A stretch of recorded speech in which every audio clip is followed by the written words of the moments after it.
I'm glad that you're all here today.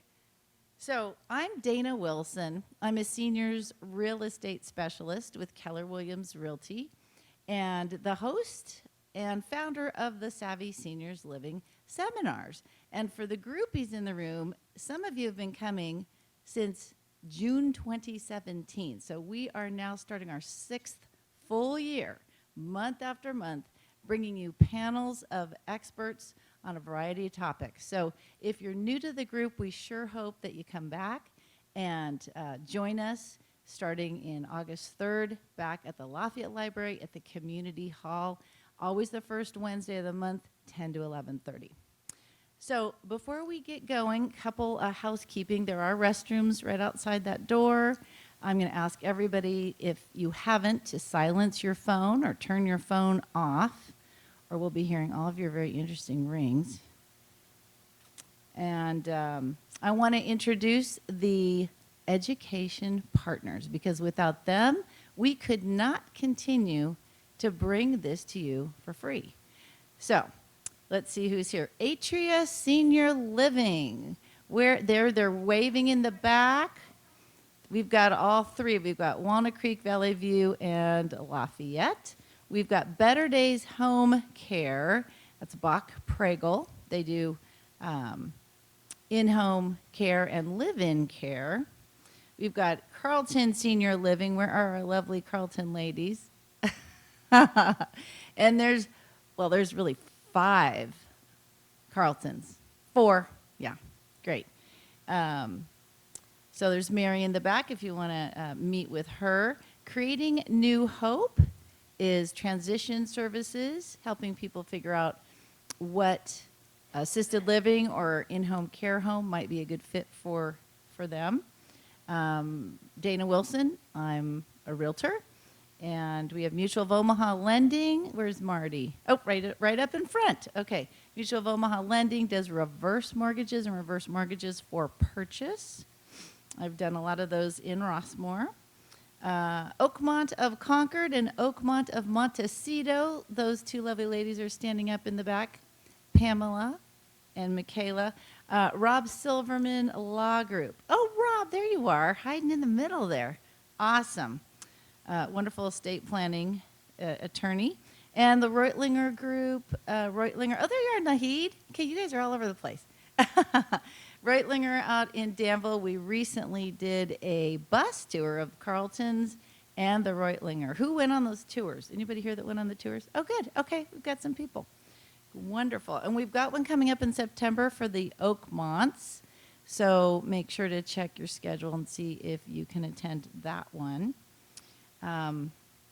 You'll see, I'm going to do one more piece of housekeeping. You all have evaluations on your chair. If you're a couple, you only need to fill out one. But I really want to hear from you. I want to hear how you heard about it. And specifically, this one is to Rossmoor, because we're going to do a very private tour of Rossmoor on the 4th of August. And it's for people that really intend to make Rossmoor their home in the next 6 to 9 months. So if it's something that's of interest to you, check it, yes, and we'll be in touch with you and give you more details about that. So I think we've done our homework. August 3rd is in-home and residential care. September 7th will be assisted living communities and things to consider when touring. And October is cannabis and seniors. That's a new one for me. November is spending your nest egg, AKA how not to outlive your money. And December is going to be simplifying the holidays. So we're going to have a little fun in December. All right. So let's get started today. We have got 3 amazing experts. We've got VIPs in the room. So I will ask each of them to introduce themselves, tell them their role, what they do, and kind of a little bit about how long they've been doing it. So why don't we start with Mary? Thank you. I'm Mary Hufford. I moved to Rossmoor from Moraga in 2001. And I lived in the community in Mutual 68 for 15 years until I had a health issue. And I moved into the Waterford. So I've been in the Waterford about 6 years. And I loved everything about Rossmoor. I love everything about the Waterford. I've been active in golf and bocce and bridge. And I think it's just a wonderful facility, whether it's in Rossmoor or the Waterford. They're both fabulous communities. Awesome. Thank you. Tim. Good morning, everybody. I'm Tim O'Keefe. I am the Chief Executive Officer here for the Golden Rain Foundation. We are the entity that operates the Rossmoor community. I've been here since 2015. Good morning. I'm Paul Donner. I'm the Director of Mutual Operations. My introduction might take a little longer. I've been here 31 years. I started in 1991 as a landscape supervisor. And I have to tell you, the first time I came through these gates in 1991, it was like, oh my goodness, this place is beautiful. The hills were green. I came from San Diego County where it was basically a desert, so this has been a great place for me. But I started again as a landscape field supervisor. I became a landscape manager, a buildings and landscape manager, and then I became Director of Mutual Operations. I was an interim CEO for about 8 months and then went back to my position as Director of Mutual Operations. So I kind of know where all the worms are buried, but it's a great place to work, and from what I can tell, it's a great place to live. Awesome. Thank you. Well, we're going to start with Tim and ask Tim the basic question. What is Rossmoor? That is a good question. Well, you're all here, so you found it, so somehow the reputation somehow preceded us. So Rossmoor is an age-restricted community. That means that you have to be 55 to live here or older. When it was built in 1964, the very beginning, there was no such thing as an age-restricted community. So the original developer decided that he was way in the forefront of senior housing and developed this concept at the same time that the Sun City communities were being developed in Arizona. So these two developers, not affiliated with one another, but they were doing it about at the same time, the Leisure World model and the Sun City model. Now, Sun City, most people are probably familiar with. They've been around for a while. They became a publicly held company. They're really, really big. They build big senior communities all around the country. But Leisure World, when it started, this was the third Leisure World development. The first, actually, this is the fourth, but the third that was with an age restriction. So it's confusing because down in Southern California, on the border of Orange County and Los Angeles County, there's a community called Rossmoor. And it was the developer's original housing development when he first kind of dipped his toes into housing in the late 1950s. And then he built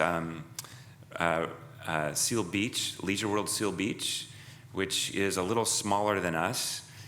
They're an age-restricted, gated community with gates all the way around. And that was his first age-restricted community, and the age at the time was 45.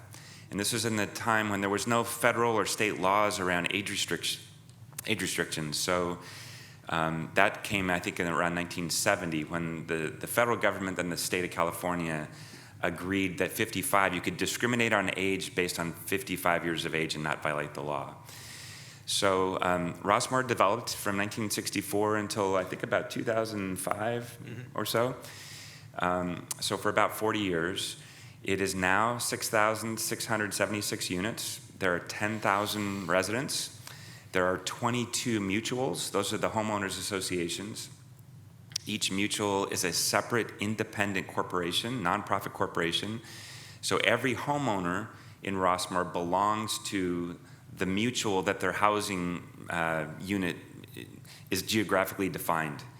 So for that particular mutual. And they don't have very constructive names other than the Waterford where Mary lives. They all have a number. So Mutual 1, Mutual 2, Mutual 3, and so on. So it can get a little confusing. And it's neither here nor there for you as an interested homeowner, except that each mutual has its own rules. So the mutual is made up of the people who live there.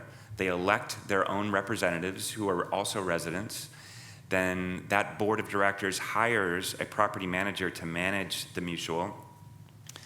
In all cases except for one, where Mary lives at the Waterford, they are independently managed, but all the other mutuals hire the Golden Rain Foundation, where Paul and I work as the managing entity. So Golden Rain Foundation is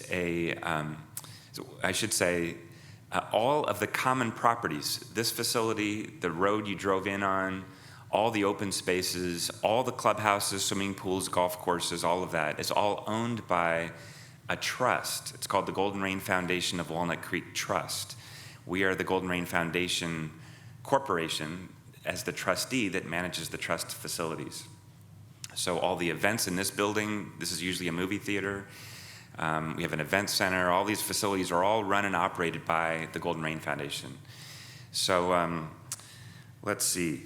In the community, about half of Rossmoor are made up of condominiums, and the other half are a thing called a stock cooperative. It looks, acts, walks a lot like a condominium. That's the concept most people here are familiar with in California. But when Rossmoor was first developed, the first 3,000 homes were all stock cooperatives. And because community living was a brand new thing in 1964, there was actually, I think, a total of 15 homeowners associations in the entire state of California in 1960. So virtually an industry was created overnight with Rossmoor being one of the very first. Today, there's 55,000 homeowners associations in California, with about 14 million people in California living in homeowners associations. But this is one of the very first. So when the developer introduced this model of community living, he brought with him from the East Coast this idea of stock cooperatives, which means that you get a share of stock in a corporation, the mutual that you live in, that entitles you to live at a particular address. So it's different than condominium. In a condominium, you own the airspace within your unit. You get a deed, a title to that unit. But a stock cooperative, a little bit different. For all intents and purposes, it's pretty much the same. But there's an important distinction, other than the share of stock. The appliances in the stock cooperatives, again, about roughly half the valley here, are mostly owned by the mutual. And so when your refrigerator goes out or your oven goes out and needs to be replaced, the mutual covers that cost and replaces it. There's some exceptions to that. Paul can talk about that in a few minutes when he talks about mutual operations. But that's probably the single most visible difference between a condominium and a stock cooperative in terms of living day to day. All the mutuals, as I said, all have their own rules. They have their own boards of directors.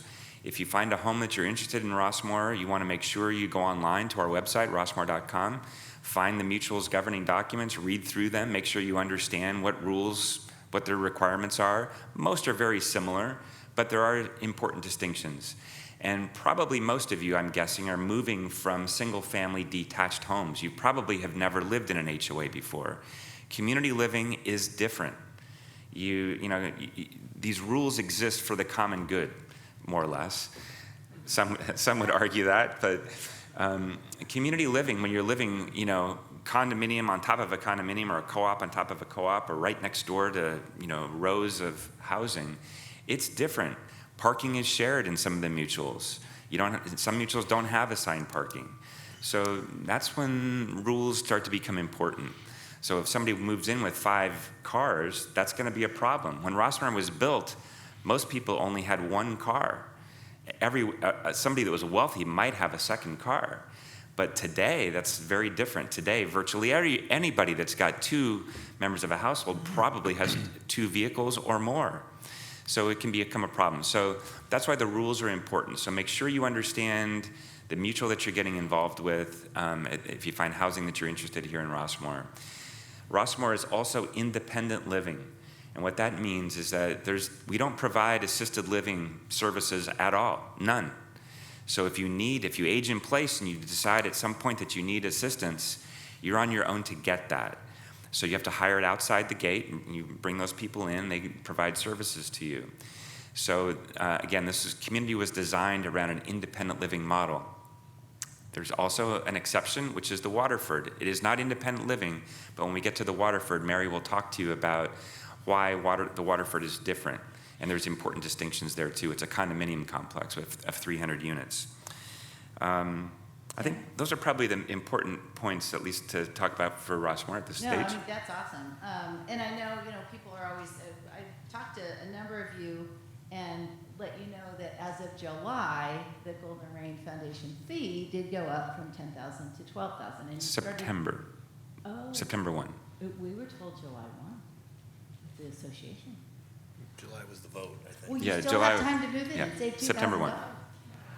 Yeah. Interesting. So, okay, so that keeps going up, and what's the main reason for that? For the transfer fee? Yeah.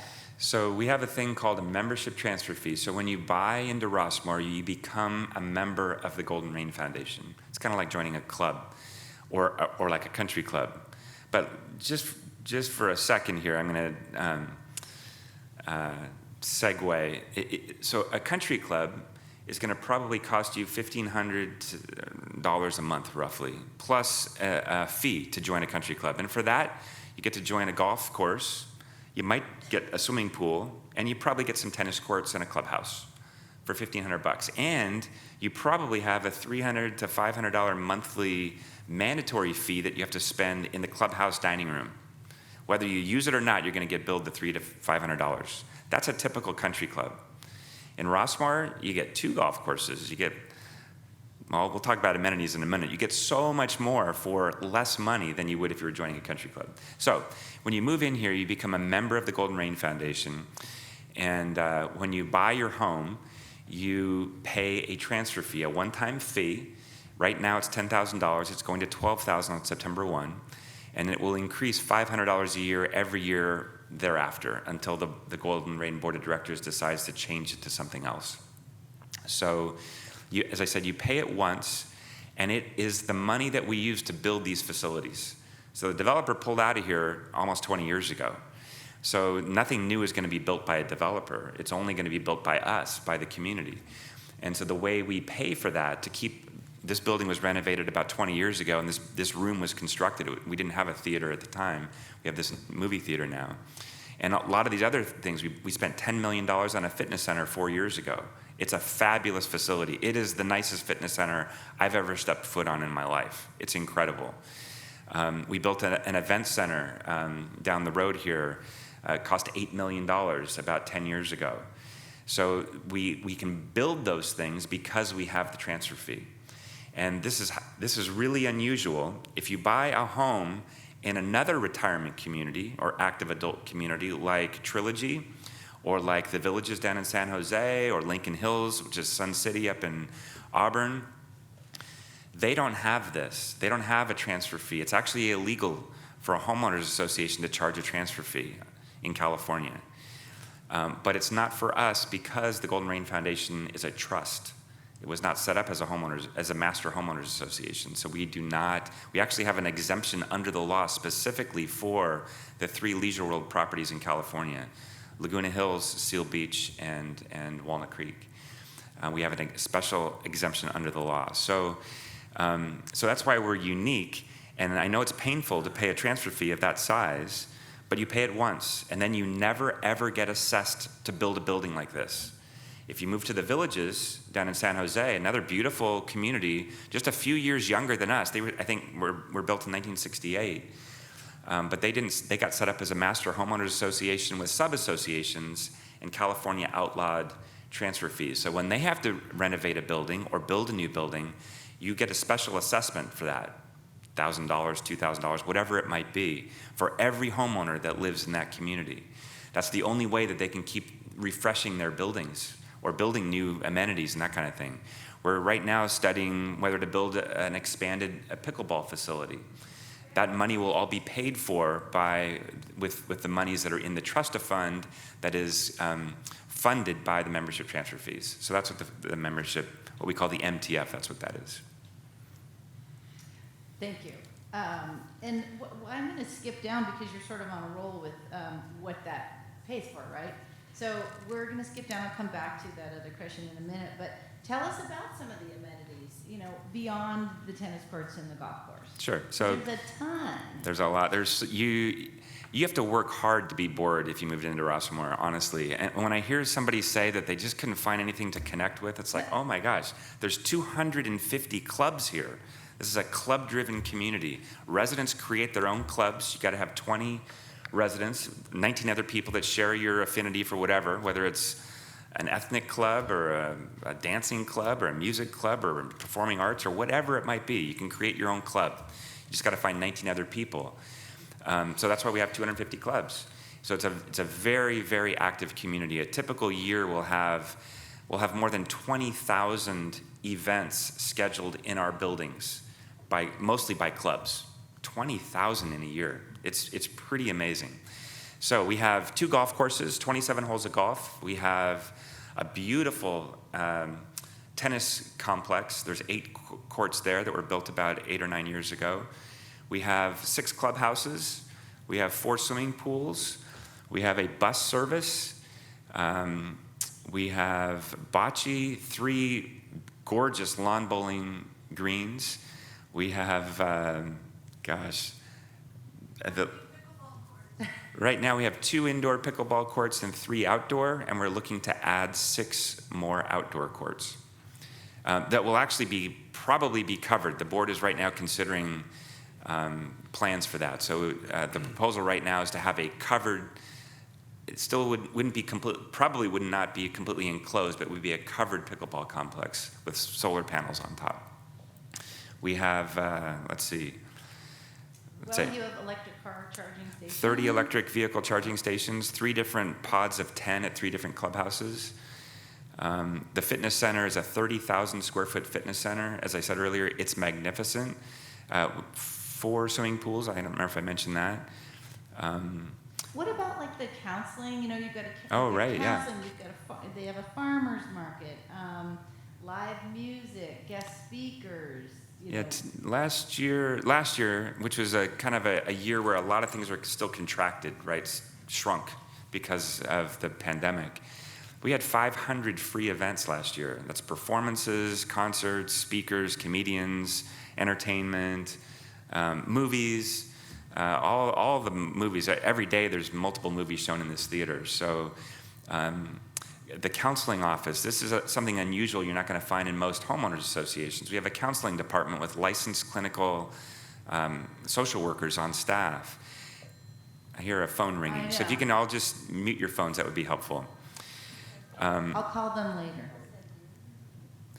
The counseling office is here to help people.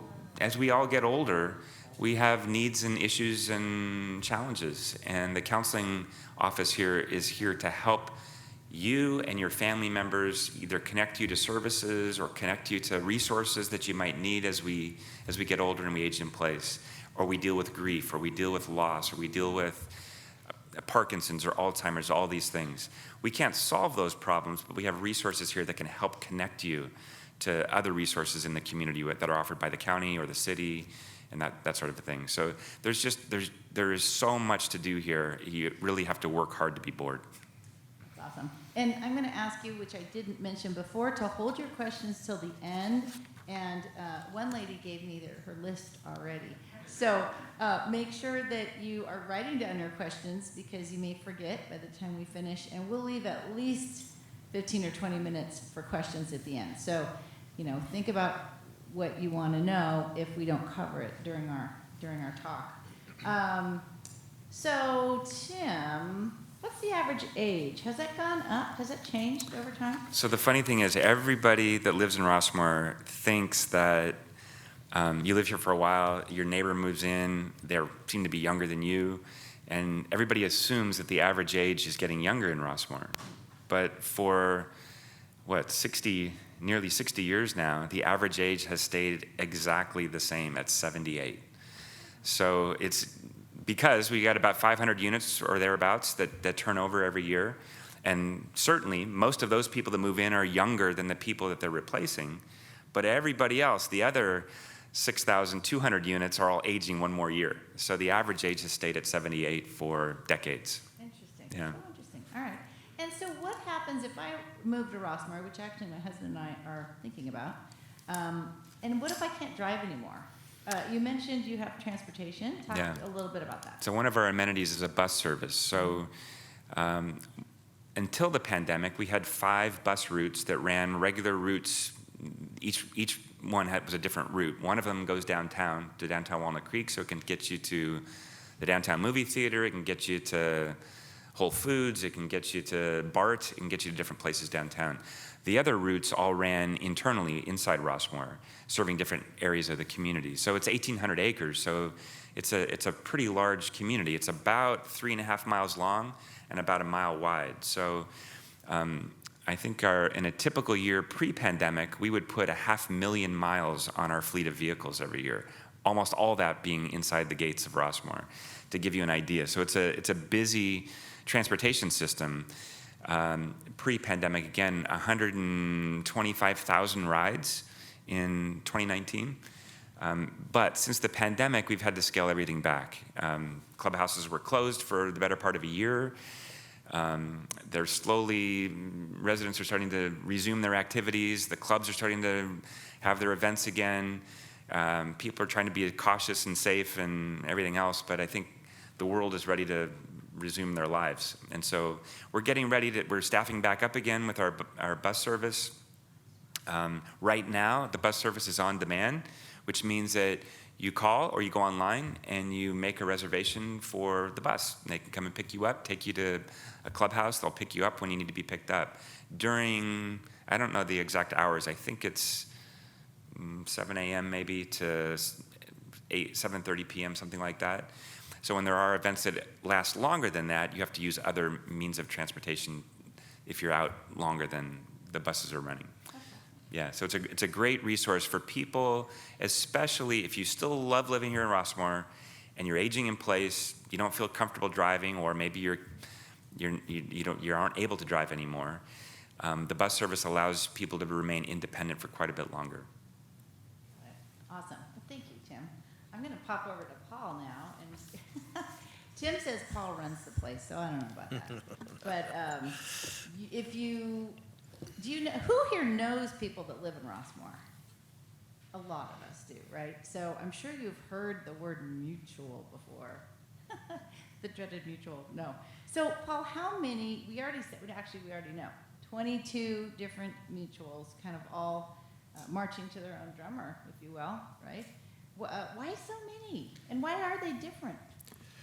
Well, it's soon to be 23. Oh, geez. So, and for a while there, it was 15. So it's kind of a moving target. So let's start with why so many.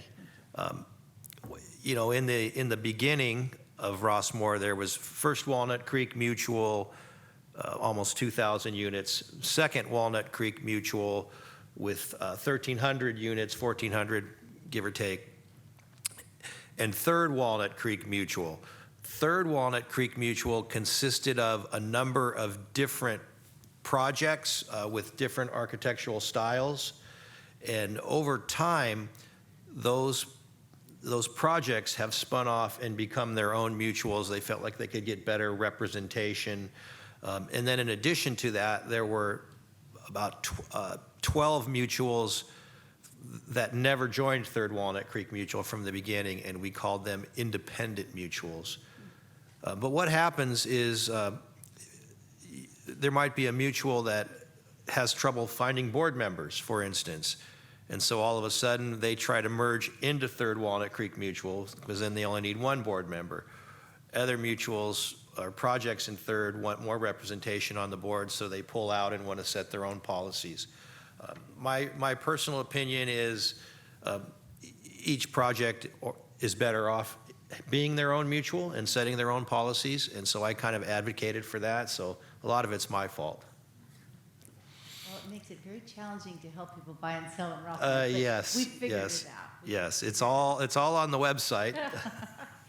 Awesome. So, okay, this is a question that I get a lot, which is, can people rent in Rossmoor? So maybe a couple things. Maybe they want to dip their toe into the water and rent here for a little bit and see if they even like the place, or maybe they want to buy it with the intention of having it as a rental property, or buy it thinking that, well, maybe they will follow their kids and grandchildren back east at some point, and then they'd want to rent it. So how about that? You can. Civil Code 4741, which came into effect in January, of 2021 kind of took the lid off rental restrictions.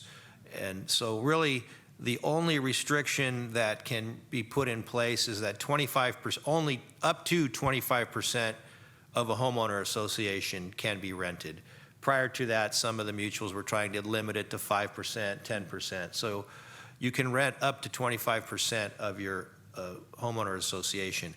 However, Tim and I just reviewed this last week. There are very few rentals here in Rossmoor compared to the 25%. What was it, 5% or somewhere in that?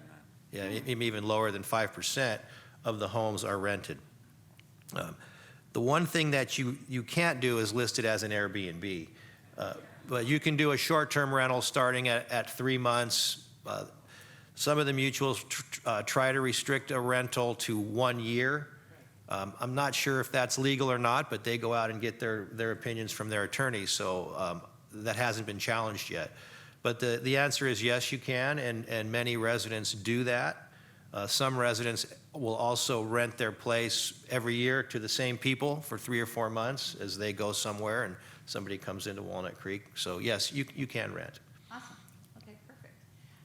Can I bring my 4 Great Danes with me when I move here? You could probably bring 3. I think Civil Code 4715 says an HOA has to allow you at least 1 pet. But each mutual has their own policy on pets. Some are more restrictive than others. I think without knowing every mutual's policy, I would say the average is 3 pets. Having said that, if you brought in 3 Great Danes and they weren't well trained, then you would be violating some other policies, nuisance policies, noise policies, sanitation policies. But yes, pets, especially dogs, are very popular in Rossmoor. Tim, I don't know if you mentioned the dog park as an amenity. Yes, so we also have a beautiful dog park, shaded, AstroTurf type, grass, benches. It's very popular. And of course, if I had 4 Great Danes, they would be perfectly, polite. Of course. Yeah, well behaved. Handyman Services. This is a wonderful option for people. Tell us about that. So the handyman service came about in the mid-'90s, well, actually late '90s. We were having issues with people calling us and wanting to have simple things done, like a light bulb changed or hang a picture or something like that. And we would have to say, well, yes, we can do it, but our billable rate is going to be $80 an hour. Back then it was probably $70 an hour. Well, nobody wants to do that. And so we came up with the idea of starting a handyman service where you pay a subscription fee, it's now $250 a year. The calls are limited to 4 times a month, but nobody seems to call quite that often. And that includes a lot of those honeydew, I'll call them, honeydew type items. Change out an electrical socket, hang a picture, get your luggage down and take it to your car if you're going on a trip. We're very popular around Christmas time, setting up Christmas trees, hanging a chandelier. There's a long list of things we do. There's also a list of things we don't do. So if anyone's interested in that, I'd certainly suggest you look at our list of services provided. It's a really long list, but some people get that handyman service expecting that we're going to come in there and completely remodel their unit, and we can't do that. Appliance repairs are slightly limited, but for the most part, we can take care of those honeydew lists. Fixing blinds is a real popular issue.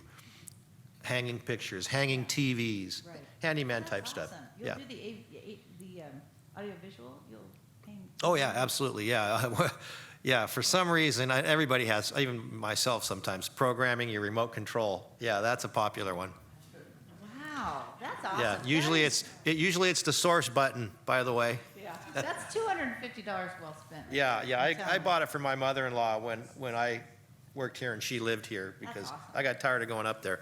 Well, and you mentioned, speaking of remodeling, so I help a lot of people buy and sell manors, as they're called. You didn't mention that. They're not homes, they're not condos, they're not co-ops, they're all manors. So your home is called a manor here in a mutual. So you're gonna have to, you're leaving knowing some of the lingo. So you guys are insiders now.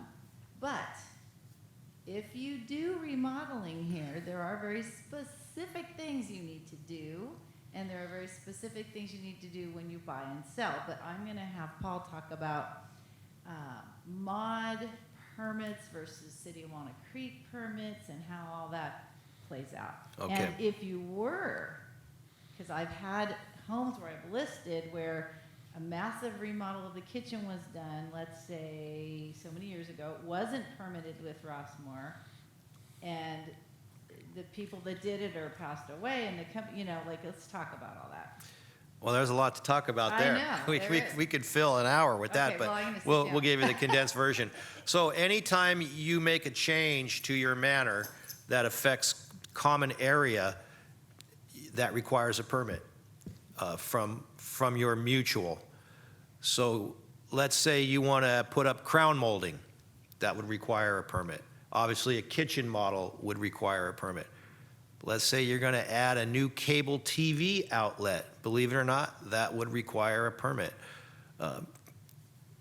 Anything to do with the outside, you want to hang a motion detector light, permit. So anything that requires a permit, or anything that requires altering the common area, even so much as driving a nail, requires a permit. If you're doing a like-for-like change, pulling out your existing stove, putting in a new one, same type, no permit.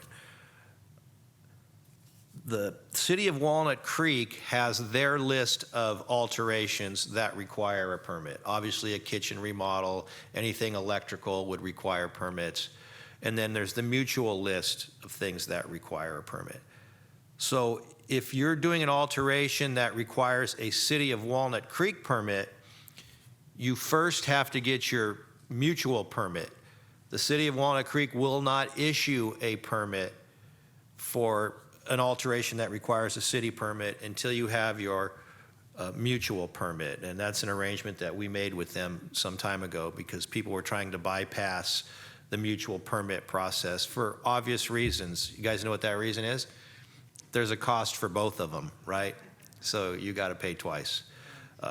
The reason you have to pay for mutual permits is because the labor force, the department, the alterations department that handles that are not part of your monthly fees.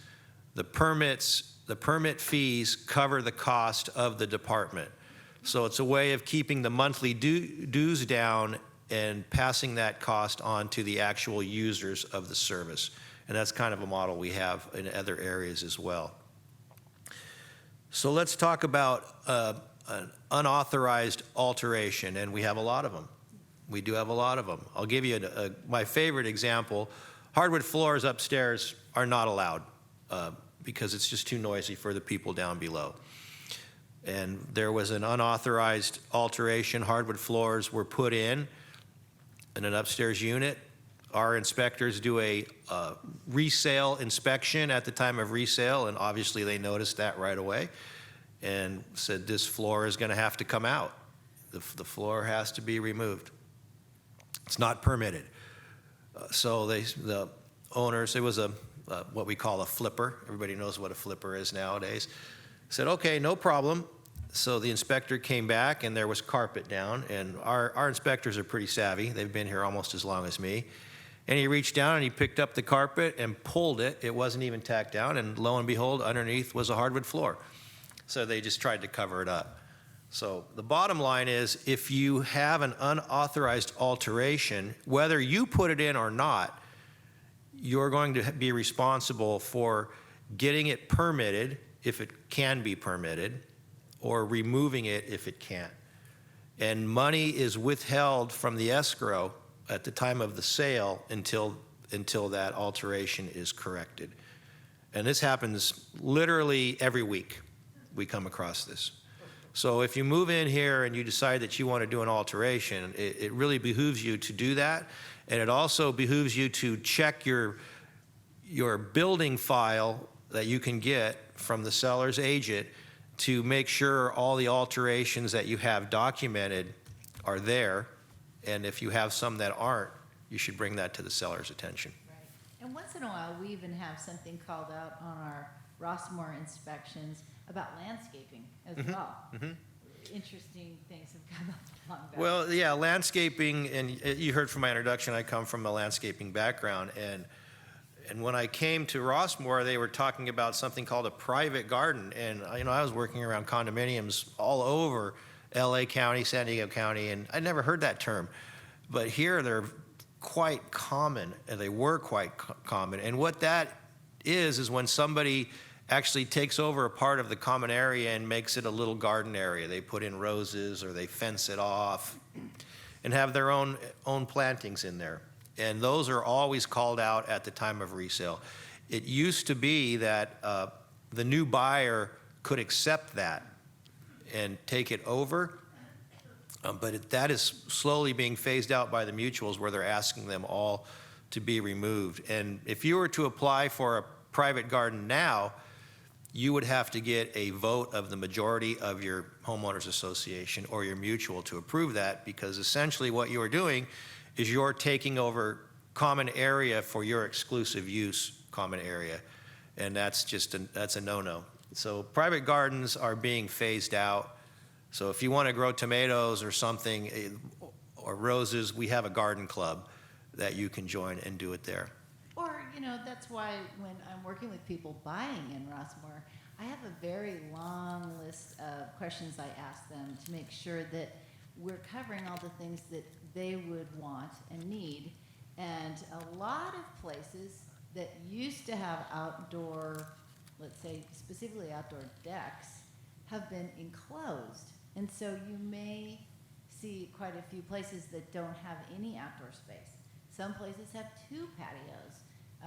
Some have an open deck. So that would be one of the things that I would want to know. Do you want outdoor space? Do you want to have some pots to grow flowers or tomatoes or what have you? Or do you want the additional square footage? It's not inexpensive to enclose a deck, so it's not inexpensive to open it back up again. And I don't know how many people open them back up again. I would think not as many. Not too many. No. No. 'Cause No, I can't think of any, to be honest with you. Interesting. Okay, interesting. Now, one other thing I wanted to bring up is, some of us have RVs or other toys. I just helped a couple move in. They had a 2-car garage with the place that we sold them, but they have additional vehicles. And so, tell us about where I can park an RV, Paul. Well, you want to do it that Well, way? I'll It's kind of a, you want me to take it? Nobody wants Go to ahead. talk. Well, I'll take it because I used to park my mother-in-law's RV There up you there. No, we do have RV parking available, not that many. I'm not sure how many spots we have now. And I can't remember how much it is. When I was doing it, it was $325 a month. Yeah, so it's or a year. $350 a month, $350 a year for uncovered parking and $500 for covered parking. I think there's a waiting list. There's not that many spots. But to put that in perspective, I pay $100 a month to park my RV out in Livermore. So that's a pretty good deal, but there is a waiting list on that. Right, awesome. I think we've covered a lot of the things that I wanted to make sure you brought up.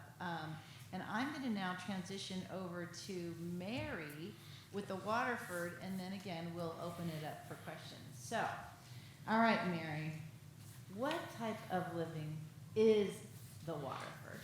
It's not independent, but So it's not assisted. No, it's definitely not assisted. It's got the designation congregate.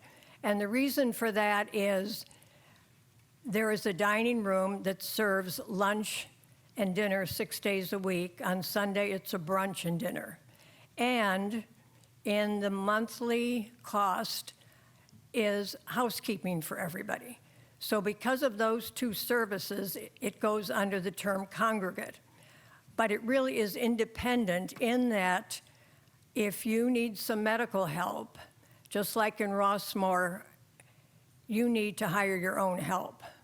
So in that regard, it is independent. but it does have these two additional benefits of food being provided and weekly housekeeping. Awesome. Okay. And what type of activities do your residents have access to over and above the greater Rossmoor community? So I want to emphasize that also we are part of Rossmoor. So all the facilities of Rossmoor, meaning the gym that Tim talked about, the golf courses, everything is available to residents in Rossmoor, or in the Waterford. But we also have our own exercise groups, which is geared to people that are a bit older. So a lot of it is chair exercises. We do have a weekly iPhone tech support, so you can go weekly and get help with your iPhone or your iPad or whatever you want. We have a movie theater that shows 2 movies a day. We have TED Talks. We have a group recently wanted to play poker, so now there's a group that plays poker. We have a billiard room with 1 billiard table and 1 table tennis table. There are just a lot of activities in the Rossmoor. I think when I was there showing some property, I saw a group playing mahjong. I don't really know what that is, but they were pretty intense. Right. They were taking it Well, very the other thing seriously. about the Waterford, because you get to meet people over dining, you find out, I'd like to play mahjong, and so all of a sudden you have 4 people that, okay, let's get together in one of the common rooms and play mahjong Wednesday at 10 a.m. or whatever it is. So it's really very conducive to socializing, which if you happen to be alone as we get older, it's wonderful for socializing, which is very important, as we know. Yes, yes. So it's not assisted living, but if I needed help with activities of daily living, and I was living at Waterford, enjoying the meals and housekeeping, can I bring in my own care? Oh, absolutely, yes. You bring in your own care, absolutely. Okay. No problem. So I really want you to hear that, because people tell me, no, Waterford has assistants. And I'm like, no, it doesn't. But they don't believe me. So anywhere in Rossmoor, you can age in place and have your own caregiver come into your home or manor and help you out. So just want to make sure we covered that. So are all of the monthly coupons the same at Waterford? So there are 6 different models of condominiums in the Waterford. The smallest is about 600 square feet, which is a 1-bedroom, 1-bath. The largest is 1,800 square feet.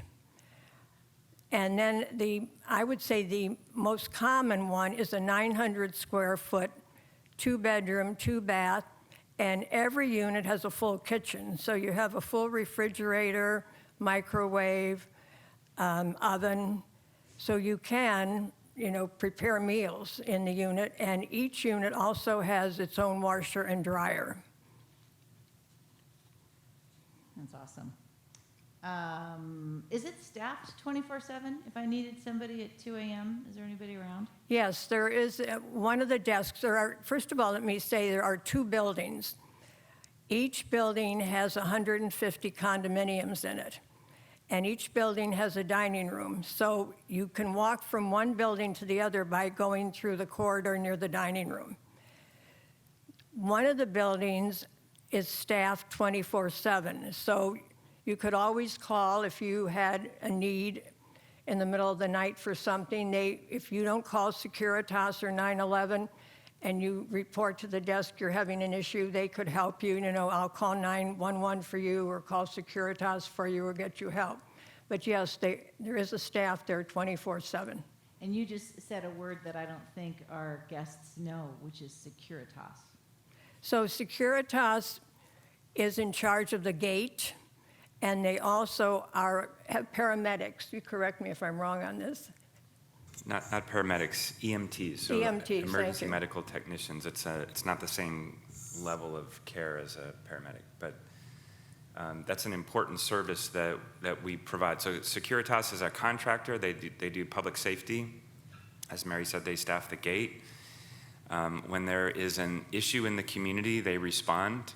They're not the police, but they usually get here before the police do. So if there's an issue where the police need to be called, Securitas is typically there first, or the head of the fire department or the police department, and then they can often administer first aid and get somebody stabilized, maybe that's fallen.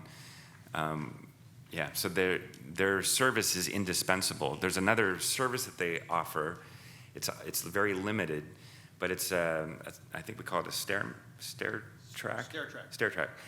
It's a device that hooks on to the railing and the stairs and gets people up and down stairs in their wheelchair, or I don't think you even need a wheelchair. I think you can stand on it and it takes you up. The device that Securitas uses, it doesn't connect. It's just a big, almost like a dolly for humans that you go up and down the stairs with, and they'll take you down in that. And there's a limit to how many times you can request that service each year. And that's all disclosed to the people when they access it at the time. So it can be used like for an emergency. Yeah, Somebody's that's what it's for. Trip and fell, they've been in the hospital, they're coming home, they need a few weeks of help with getting up and down stairways. That's what it can be. That's the best way to use it for. To use it permanently, it's not set up. We aren't set up to do that. As long as we're talking about stairs, the dreaded stairs, and I'm just thinking of my own knees right now. People always ask, why are there so many stairs to all of the homes in Rossmoor? But you started out saying it was built for 45-year-olds plus, active 45-year-olds. Active adults. Right? When I, early in my career, back in the early 1980s, I worked down in Southern California for the property management company that managed Laguna Woods Village. Back then it was called Leisure World Laguna Hills. So it's the largest active adult retirement community in California. It's one of the largest in the country. They have got about a little more than 18,000 residents. Same developer. We opened a month after Laguna Hills did. Rossmoor Walnut Creek opened as the third Leisure World development. And so we parallel. We're set up the same way. Some of the architectural styles are the same. So I worked for a private property manager that was spun out of the developer's office that built these communities. And I learned, I was really young at the time, I learned that the developer, Ross Cortese, built these communities for 45 and above. And to answer Dana's question about stairs, his philosophy was, if you couldn't navigate the stairs, Rossmoor was the wrong community for you. Now, that wouldn't fly today. A developer wants to build a multi-story complex, they're going to have to install an elevator. Those are now enshrined in the building codes. But back then, that didn't exist. So you will see those first 3,000 condos or co-ops that were built in Rossmoor. I don't think there's any elevators in any of the co-ops, is there? No. Yeah. Some of the later condos that were built in the 90s and the 2000s do have elevators. That original developer pulled out around 1969 or 1970, and he sold the remaining properties to other builders, and Rossmoor was built out by other developers. But that was the original philosophy, was that if you couldn't navigate the stairs, Rossmoor was not the right community for you. So when you look at the homes in First Walnut Creek Mutual and Second Walnut Creek Mutual, no elevators, and those are the two original mutuals here in Rossmoor. No elevators there. Got it. There are some single-story level-in units, and you probably know that are very popular. Very popular. So luckily, my Contra Costa Association of Realtors got smart to help us realtors navigate the listing service to help our clients. And by the way, I don't know if anybody was going to bring it up, but any real estate agent can help you buy or sell in Rossmoor. Some people seem to think otherwise, so I wanted to point that out. But I wanted to ask. Let me speak to that for just a second. Okay. So, by and large, people that move into Rossmoor love living here. They absolutely love living here. The average tenure is just under 10 years. So the average resident stays here for 10 years. And usually when they're leaving because they need more care than they can get in their home here. Or they pass away. So people love living here. when a resident stops by my office who's leaving, says, Rossmoor just wasn't for me. I didn't connect. No one ever came asking me to join a club. That's not how Rossmoor's set up. You want to join a club, you got to be proactive. You got to go out there and knock on a door. It isn't going to usually work the other way. But when they're mostly unhappy, it's because they didn't like the rules. They didn't understand the rules before they moved in. They used a realtor that was not familiar with Rossmoor. Now, some of you might be realtors in wherever you've come from, or you might have family members or friends that are realtors, and you think, well, they'll cut me a great deal. I won't have to pay the commission, or I'll pay a lower commission. I will tell you, you will likely make the wrong decision, because a realtor that does not understand Rossmoor will point you either with bad information or point you into a mutual that you would have objected to had you known those were the rules. So it's really important. If you are interested in living here, use a realtor that is familiar with Rossmoor. Dayna has worked here for many years, not worked here, but she sells property here in Rossmoor for many years. Golden Rain Foundation has no interest in any realty firms. We don't care who you use. We can't prohibit you from using family and friends that aren't familiar with Rossmoor. But I will tell you, you will likely make a poor decision if you do that. As I said, I have people come by my office all the time telling me usually how much they love living here. But those that are moving out will stop by and they'll say, it wasn't for me. And I say, why? And they go, I didn't understand the rules in the mutual or whatever. And I say, did you use a realtor? When they started telling me these things, did you use a realtor that was familiar with Rossmoor? They said, well, no, my brother-in-law was a realtor. He helped sell me the unit. And that is the problem. So if you really are serious about moving into Rossmoor, go onto our website. You will find a listing of a whole bunch of realtors that are actively selling in Rossmoor. As I said, we don't get a commission. We don't get a fee. We aren't paid by the realty community here. But you will have a much more satisfactory time living here by helping you make the right decision by using a realtor like Dayna, who is familiar with Rossmoor. Wow. Thank you. Really important. Okay, then. Well, I wanted to ask Paul, though. So, some people will say, well, Dayna, I want to level in because I don't want to ever mess with stairs. I want to just be able to come and go if I'm in a walker or wheelchair or an elevator building or something of that nature. But I do know we can put some chair lifts on exterior and interior stairs. Are there any restrictions are there any projects in any mutuals that don't allow that? No. There are no mutuals that will not allow that. Okay. It's And even stair if, track is the term, yeah. even if the... Or chair lift. Yeah, the chair lift. So even if the chair lift is going up a set of stairs that leads to two different manners, it's okay. It's okay, but there are certain restrictions, egress for the other mutual, course. the other neighbor, but yes. Perfect. Good to know. Yes, Mary. So I just wanted to comment that the Waterford, each building has 4 floors, and each building has 4 elevators.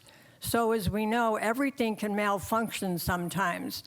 So the good news is with 4 elevators in each building, if for some reason one elevator would need repair, a resident can always have another elevator available. That's really important. No, that is really important.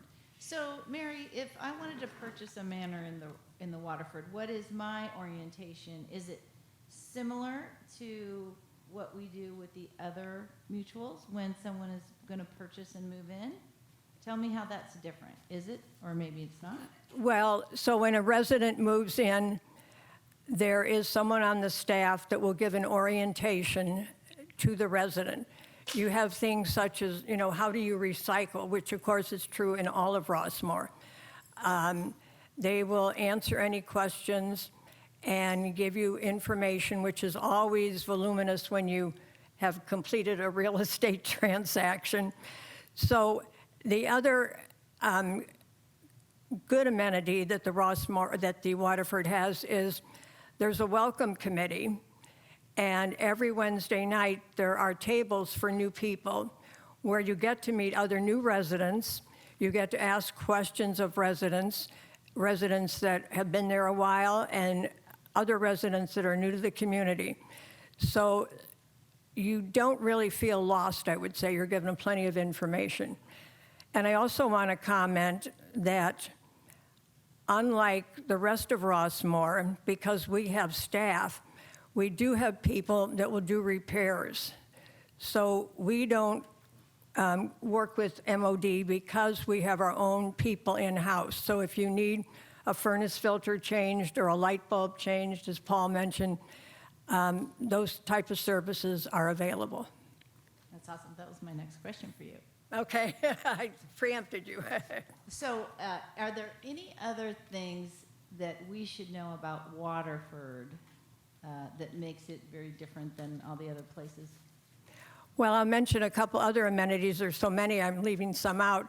Each building has 2 guest rooms, and they're very nice. They're like hotel rooms, 2 queen beds with an updated bathroom.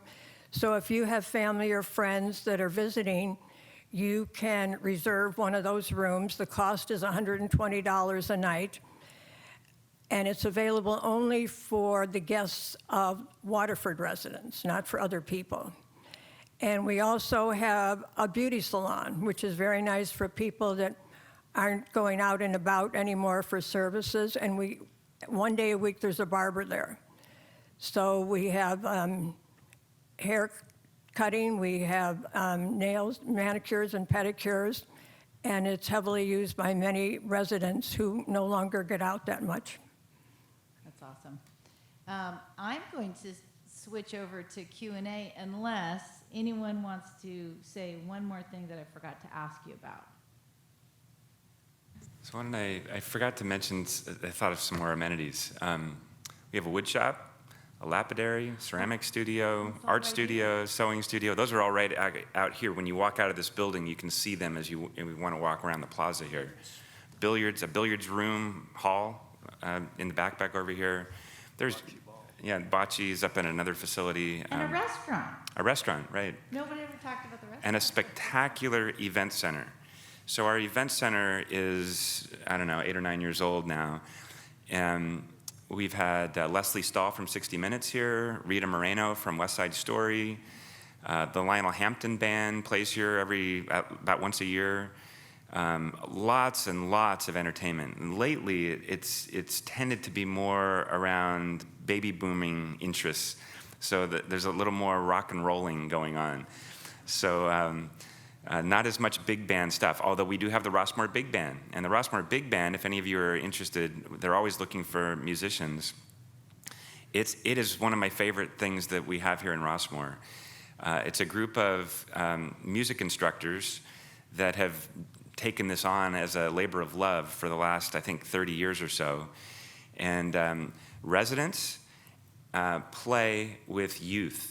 So these kids from middle school and high schools joined the Rossmoor Big Band. And so surprisingly, you would assume that the seniors are teaching these kids a lot about how to play in a band, and these kids are amazing. They have a lot of talent, but the seniors say that they actually learn more from the kids about, how to use these things, so it's really, really fun, and they do several concerts a year here in Rossmoor. And then I think this weekend they're at the Lafayette Reservoir playing out there. Yeah. Oh, that's so fun. Awesome. Thank you. Well, I had one more question for you, but it was actually on the question this lovely lady shared with me. So I'm going to go down her list because it included what I wanted to ask you, which was talking about emergency preparedness, right?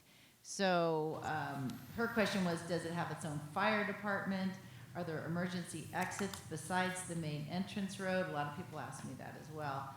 So I think that might be something we want to touch on. So this is a 60-year-old question.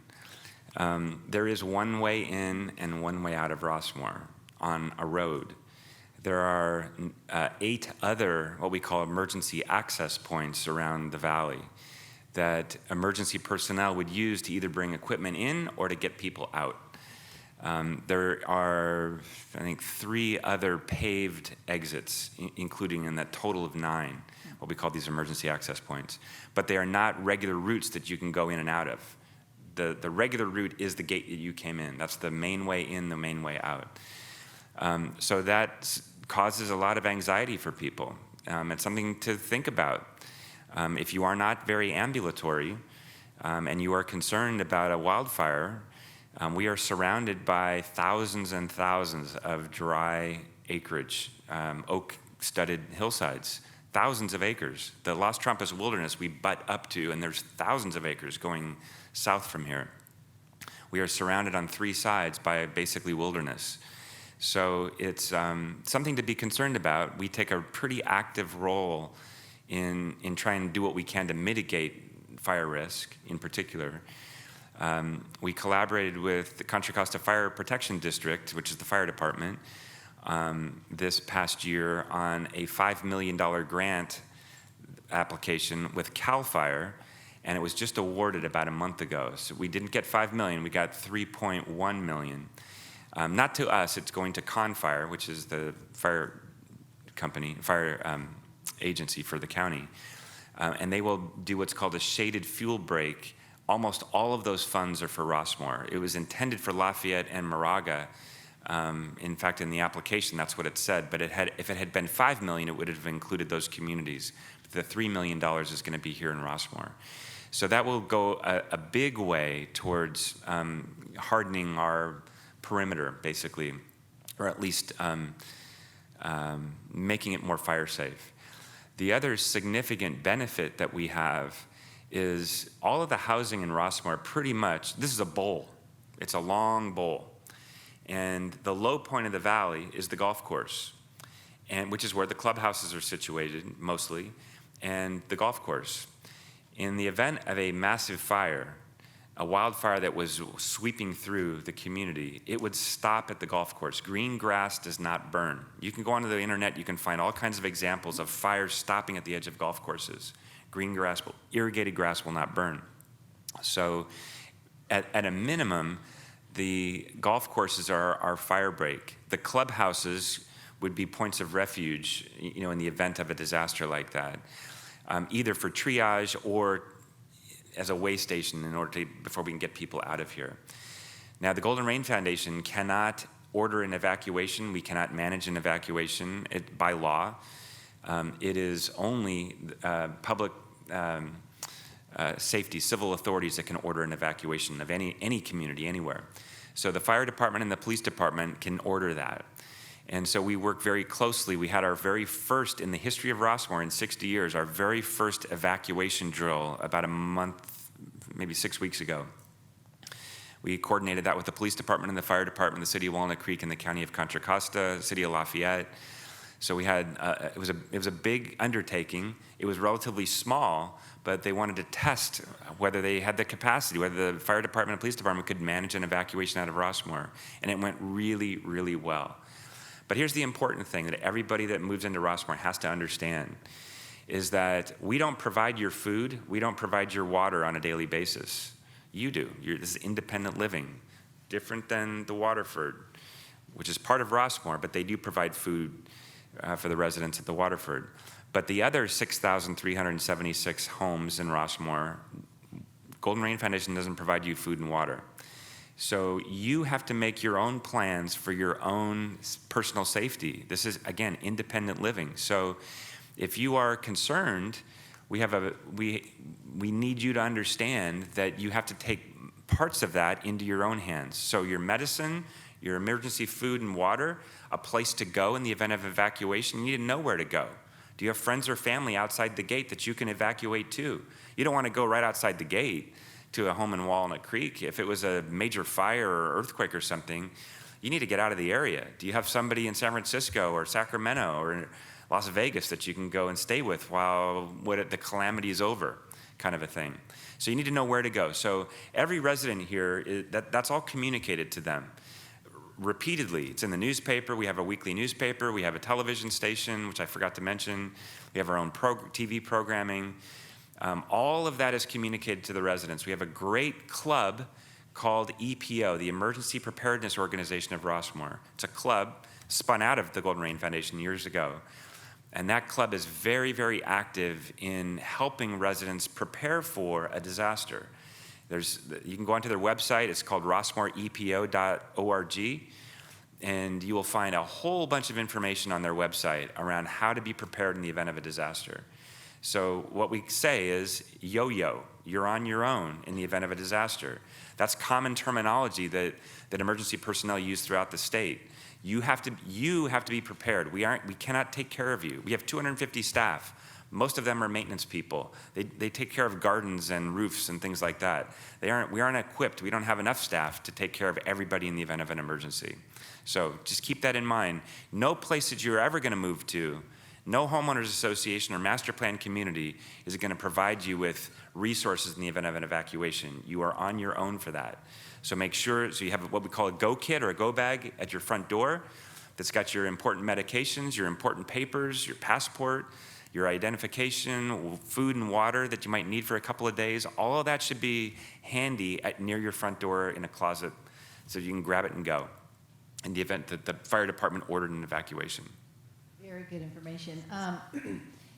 We had a seminar, the educational partners and I put a seminar on earlier this year about emergency preparedness, and we had 3 amazing speakers from the fire district, et cetera.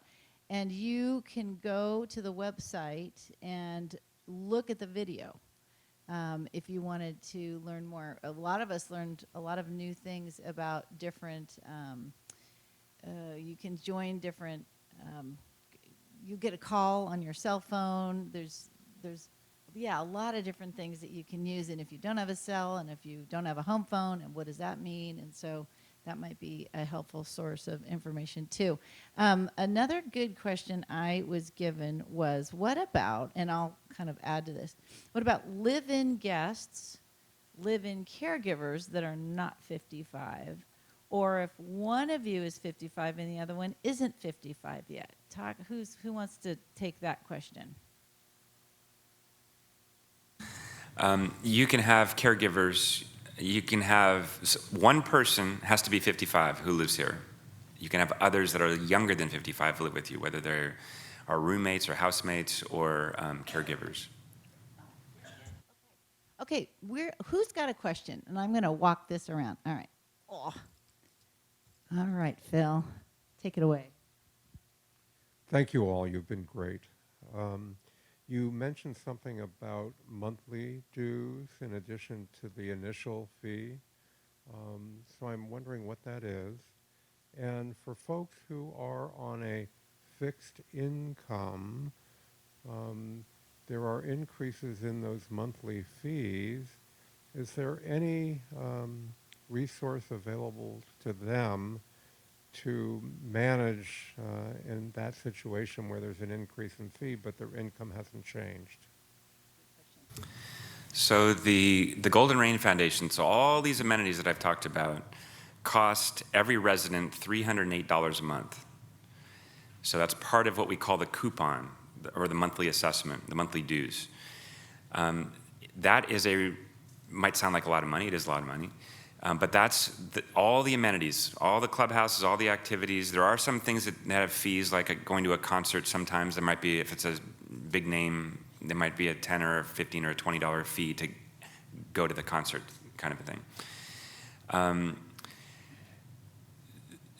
But the homeowners association, the mutual, is where most of the additional coupon, the coupon assessment, is paid. So that's going to run about $650 to about $900 in addition to the $300.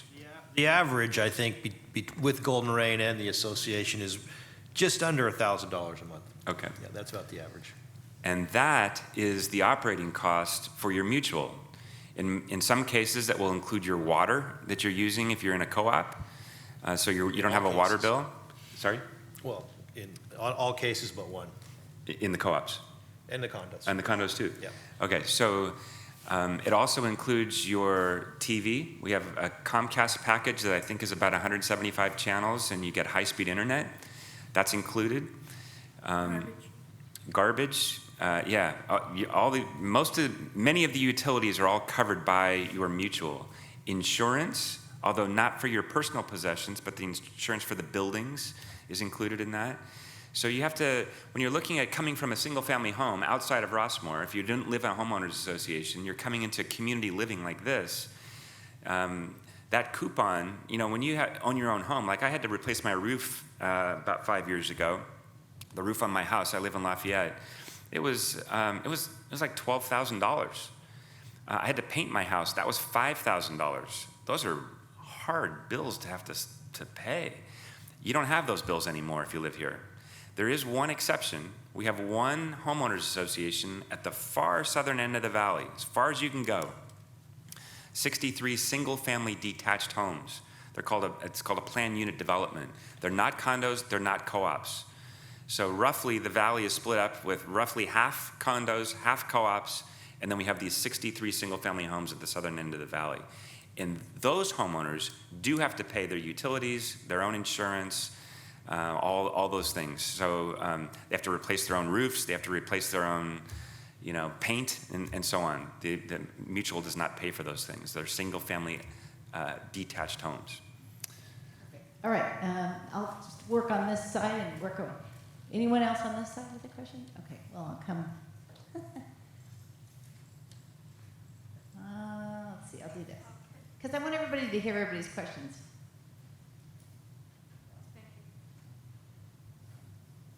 If I may squeeze in two questions. One is regarding the transfer fee. So we pay a transfer fee upon purchase. If we later sell that unit and move to another residence within Rossmoor, do we pay a second transfer fee? And the other question pertains to emergency preparedness. Okay, wait, let's do that first one. Okay. So the transfer fee, if you already live here, and then you already bought, you paid the transfer fee, and then you decide you want to move to another home in Rossmoor, you do not pay the fee again. Okay. There are some exceptions to that. If you are a couple and you move in, you just pay the transfer fee once, but then you get divorced. Only one of you you have to decide who's going to get the exemption. It only applies once. So and you both want to still live in Rossmoor, but you don't want to live in the same house together. One of you will get the exemption and the other will not. Yeah.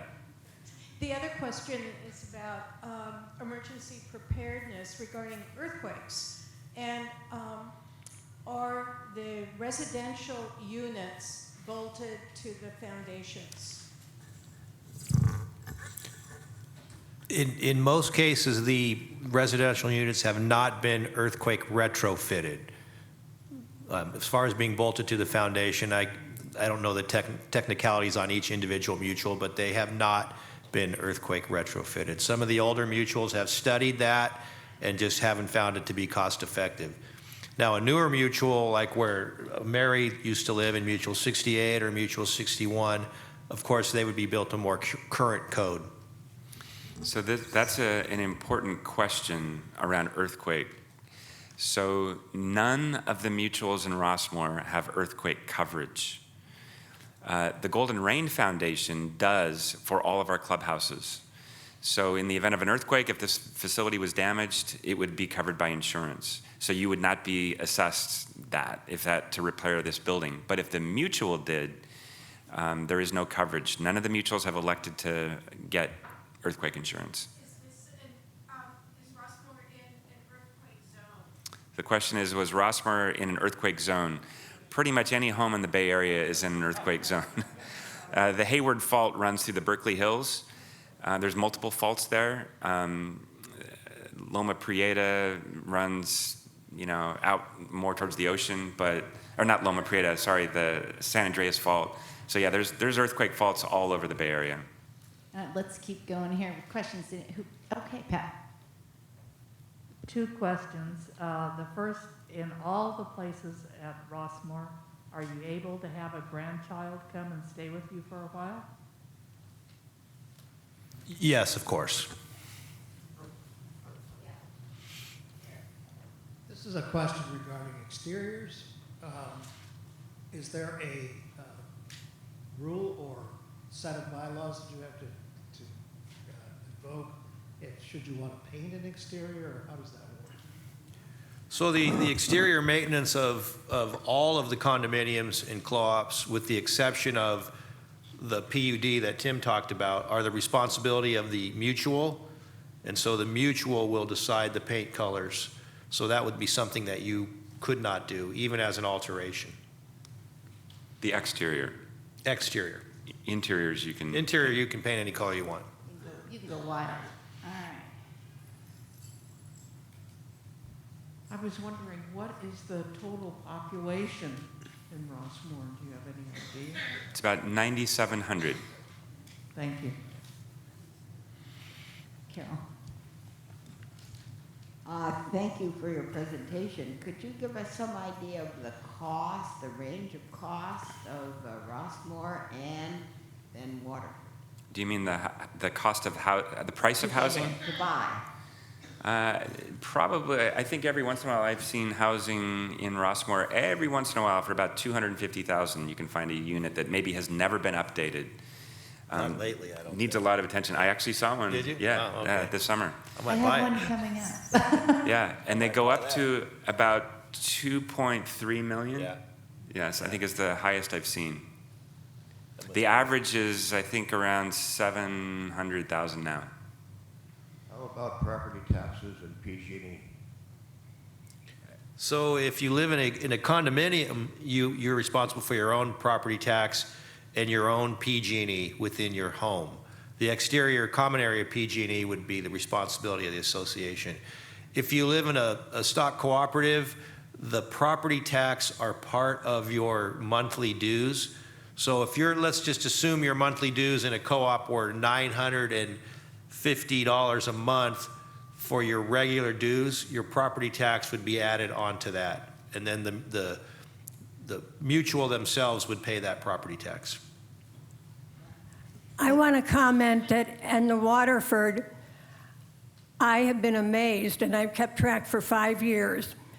Every year, my PG&E bill is between $500 and $600. And it makes sense because I have somebody on each side of me, I have somebody above me, below me, and I keep myself comfortable. I put on my air conditioning, I put on my heat, so I'm using my services. But, that's been astounding to me that my PG&E bill has been that low. That's really good. Yeah, I mean, personally, I'm about to sell a 1-bedroom, 1-bath manor, and it'll be in the mid-200,000s. And I just sold one 2-bedroom, 2-bath, and I'd say that's the majority of the places here, 2-bedroom, 1.5, 2 and 2. That was $2,200,000. So when people say, well, how much is a 2-bedroom, 2-bath in Rossmoor? It's like huge, huge discrepancy. Any other questions? Hang on, Jim. Didn't we? Okay, let me stay over on this side. Hi, I was wondering about how many just straight walk-ins versus the models that have the stairs up and down. Level-ins. Yeah. Did you hear that? How many level-ins? Did you have a number? I don't have a number off the top of my head, I really don't, but the majority of units are not level-ins. Most of those are in the co-ops. Yeah. What I started to say is the multiple listing service did add that criteria for us realtors, but I see a lot of agents using it incorrectly. They'll say that a manor where you have to walk up 15 steps and then you're flat and you go in is level in. That's not what I call a level in. No. So anyway, we can search for that criteria. Anyone else back here? Any other questions? Okay, I saw Jim over there. What about memory care? No, there's no care at all. Yeah. The question was, what about memory care at the Waterford? There's no memory care here. Okay, when I asked the question about a grandchild visiting, I meant to stay with you for 2 or 3 weeks. Is that possible? Yes, you can have your grandchild stay with you, for sure. My other question is storage ever a part of what you're buying into? Well, it depends what type of a unit you buy. Some units will have a garage, which obviously would have plenty of storage. Some have a carport with a small storage shed. So there is some storage, but for most purposes, it's similar to any other condominium complex, so not a whole lot of storage. Well, we have come to the bewitching hour of 11:30, And so I always try to get everybody out on time. Why don't we give a big round of applause to these wonderful people? I want to thank Mary, Tim, and Paul for their time and all the great information they shared with you. If you have further questions, call me and I'll make sure that I can get those answers to you. I have evaluation sheets that I'm going to ask you to fill out if you are interested in a consultation from any of our educational sponsors or to learn more about Rossmoor. And wait, come back here, Susan. Why don't you do the drawing? Here, Dayna, before you do that. Yes. I don't know how many are here, but this is our newspaper from last week.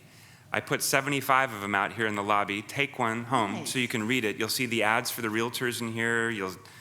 The one section of the newspaper that I would caution you about is the resident forum. So the resident forum is filled with usually complaints. And you really have to take that with a grain of salt. We take everything seriously here, but it's really informative.